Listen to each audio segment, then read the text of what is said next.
On parle souvent de leadership, mais beaucoup pensent que le leadership, c'est régner, c'est diriger. Mais moi, je vous dis aujourd'hui que le leadership, ce n'est pas seulement de diriger. C'est d'abord l'influence, l'impact et surtout la transformation. Parce que le leader, il transforme les échecs en réussite. Il transforme les problèmes en opportunités, tu vois. C'est pourquoi je parle de transformation. Le leadership, ce n'est pas seulement un titre, en fait. Être leader, ce n'est pas un titre. Être leader, c'est celui-là qui voit un problème, qui prend responsabilité et qui surtout agit. Genre, il ne suffit pas seulement de voir le problème et puis ok, c'est bon, hein, non. Le leader, lorsqu'il voit le problème, tout à l'heure, il est conscient que voilà, il doit agir, quoi. Donc, il prend ses responsabilités et puis après, il agit. Et ce, peu importe les obstacles, peu importe le manque des moyens. Vous voyez un peu? Alors, voilà. Et sans plus tarder, je vais vous parler des 4 piliers de leadership, les plus puissants en tout cas. Vous savez, la première des choses, en tout cas, c'est la vision. Pourquoi la vision? Parce que un vrai leader, il voit en fait ce que les autres ne voient pas. D'accord? Le vrai leader, en fait, il sait examiner. Donc, il voit ce que les autres ne voient pas encore. Et c'est à lui de faire lumière sur cette chose-là. Et après ça, nous avons le courage. Pourquoi le courage? Parce que le leadership demande de faire face à plusieurs problèmes en fait. Comme par exemple le rejet, le manque de moyens ou alors les critiques, voilà.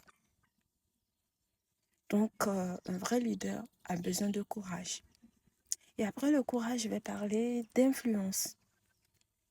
Un leader ne travaille pas seul, en tout cas, il mobilise les autres. Genre, on ne peut pas être leader juste comme ça, non. Un leader, c'est celui qui mobilise les autres, qui guide les autres. Vous voyez? Du coup, quand on parle de leadership, on parle aussi de l'influence.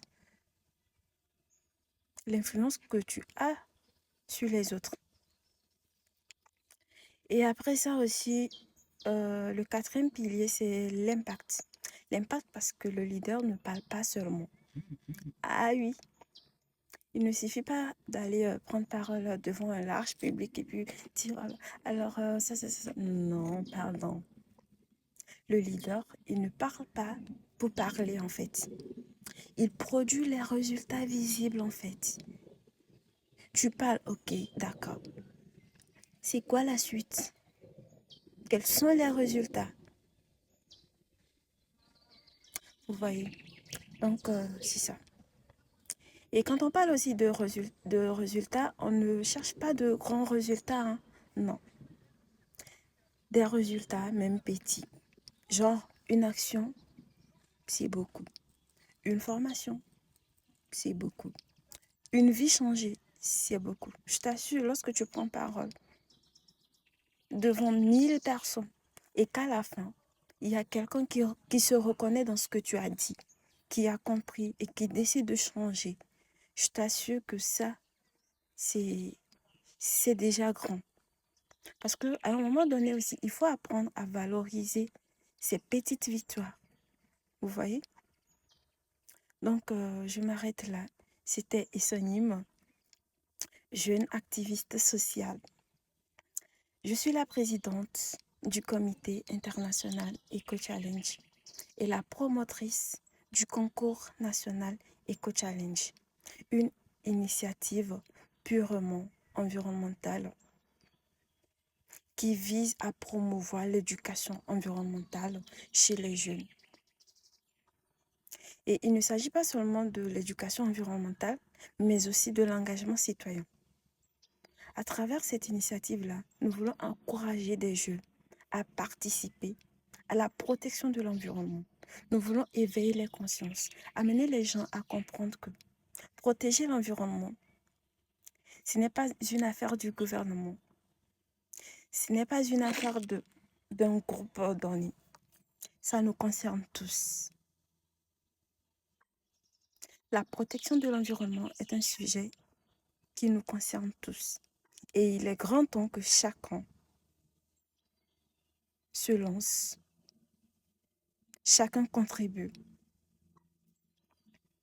En tout cas, je m'arrête là. Si vous avez aimé, n'hésitez pas à vous abonner, à liker et à partager.